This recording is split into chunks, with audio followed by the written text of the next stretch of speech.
please, please, thank you.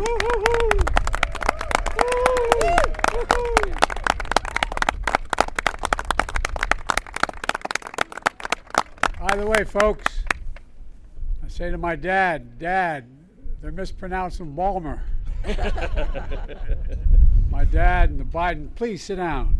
The Biden family goes all the way back to being watermen in this bay for a long, long time, back in the mid-1800s. And my father was born and raised here in Baltimore. And there's a strong, strong connection. Still have family in the region as well. Governor Moore, Senator Cardin, Senator Van Hollen, Congressman Fumi, Mayor Scott, County Executive Johnny O. I like that.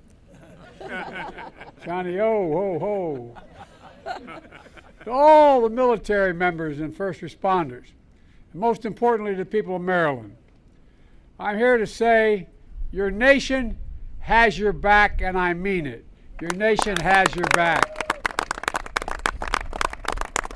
And you've got, without exaggeration, one of the finest delegations in the Congress of any state in the Union. Amen. And they know how to get things done, and we're going to get this paid for, aren't we? Yes. Yes. Yes. All right.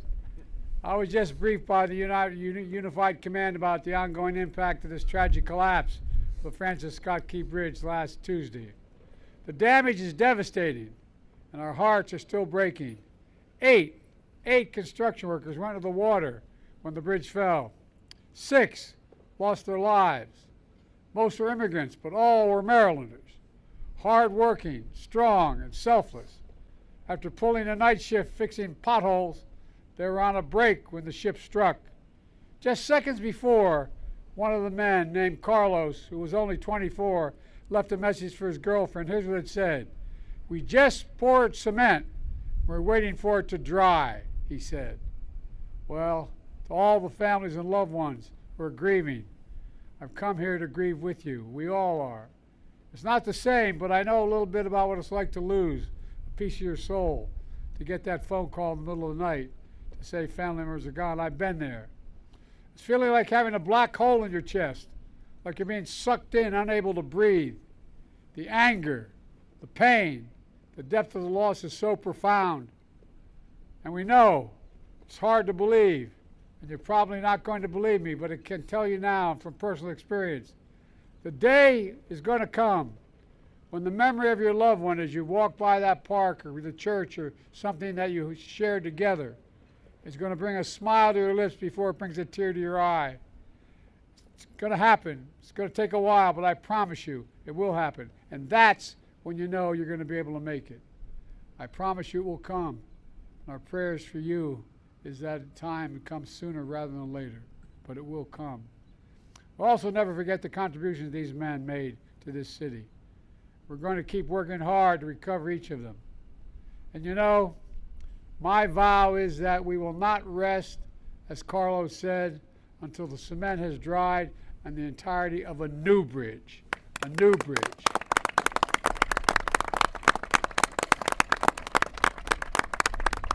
Earlier this afternoon, we took an aerial tour and survey of the wreckage. You know, from the air, I saw the bridge that's been ripped apart. But here on the ground, I see a community that's been pulled together. I want to thank you all, the first responders, the port workers, state and local officials, who sprang into action before dawn, who've been here ever since. And we did talk, I think it was 2 or 3 in the morning. You were out here. You were here. Within minutes of the collapse, the U.S. Coast Guard arrived on the scene. Within hours, I ordered personnel from the Army Corps of Engineers, the Navy, the Department of Transportation to assist in every way possible. Within a day, we stood up a unified command. In the weeks to come, I want you to know we're going to continue to have your backs every step of the way. I guarantee you. I guarantee it. Our first is our priority to reopen the port. This is one of the nation's largest shipping hubs. And it's the top port in America, both in importing and exporting of cars and light trucks, the #1. Simply put, the impact here has a significant impact everywhere, up and down the coast and around the country. Thousands of tons of mangled steel remain lodged in the water, blocking ships from moving in and out of the harbor.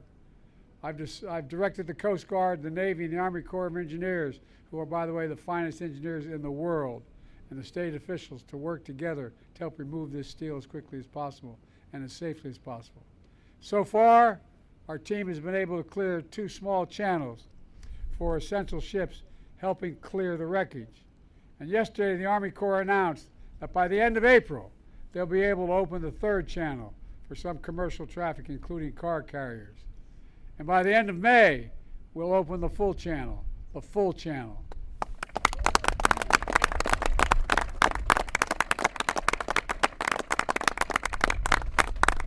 My task force on supply chain disruption has been engaging with union, rail, trucking, shipping, state and local leaders to minimize the impact on our supply chains.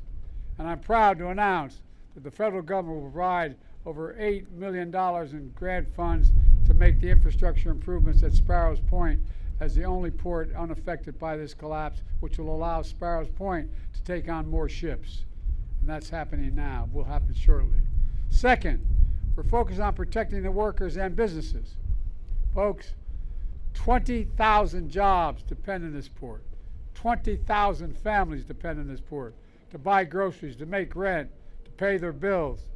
Today, my administration is announcing the first tranche of dislocated worker grants, fancy phrase, which is dimes, all it is there to make sure it helps create jobs for workers involved in the cleanup of this incident, additional jobs.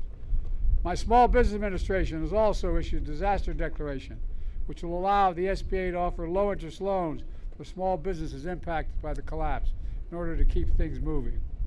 The state, the city, the county are also stepping up in impressive ways to help workers and businesses who have been affected by this disaster. But folks, we all need to step up. Amazon, Home Depot, Domino Sugar, and many other companies all rely on this port. And they have committed to keep workers and payrolls on their businesses in Baltimore and move as quickly and clearly as possible to change the channel. I'm calling on every company at and around the port to do the same thing, the same exact thing, commit to stay. And the customers who use this port, we're coming back. We're coming back soon. Folks, finally, we're going to move heaven and earth to rebuild this bridge as rapidly as humanly possible. And we're going to do so with union labor and American steel. For a simple reason, they're the best workers in the world, and that's not hyperbole. Every day, over 30,000 vehicles traveled across this bridge. And I was one of those people. I commuted every day from Delaware for 36 years to Washington, D.C., back and forth. And about 1/4 of that time by automobile. I've been to every part of this port. Folks, we now face a question no American should ever have to ask. How will I get to work? How will I go to school? How will I get to a hospital? Response, everyone, including Congress, should be asking only one question, and they're going to be asked a question by your delegation. How can we help? How can we solve that problem? My administration is committed, absolutely committed, to ensuring that the parties responsible for this tragedy pay to repair the damage and be held accountable to the fullest extent the law will allow. But I also want to be clear. We will support Maryland and Baltimore every step of the way to help you rebuild and maintain all the business and commerce that's here now. As the governor can tell you, within hours of the Maryland request, we approved $60 million in emergency federal funding. I fully intend, as the governor knows, to have the federal government cover the cost of building this entire bridge, all of it.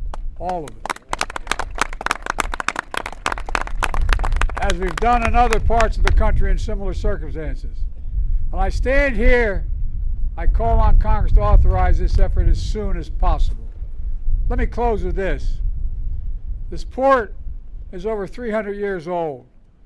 As a matter of fact, as I said, my great-great-grandfather worked here as a waterman in this bay. This port is older than our republic, and it's been through tough times before. During the War of 1812, a young mariner named Francis Scott Key to whom the bridge was named after, sat in a boat in this very harbor, and he watched the British troops launch an attack after attack on American forces. But as the dawn broke, we saw the American flag still flying. Baltimore was still standing, and our nation, as he wrote in the Star-Spangled Banner, had made it through a perilous fight.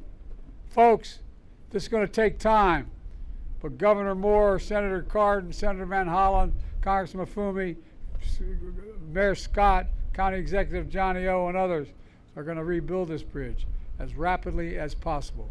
And folks, we're determined to come back even stronger. We're the only nation that's gone through every crisis that we've had. We've come out stronger than we went in, and we're going to do it here as well. And once more, to make this perilous challenge.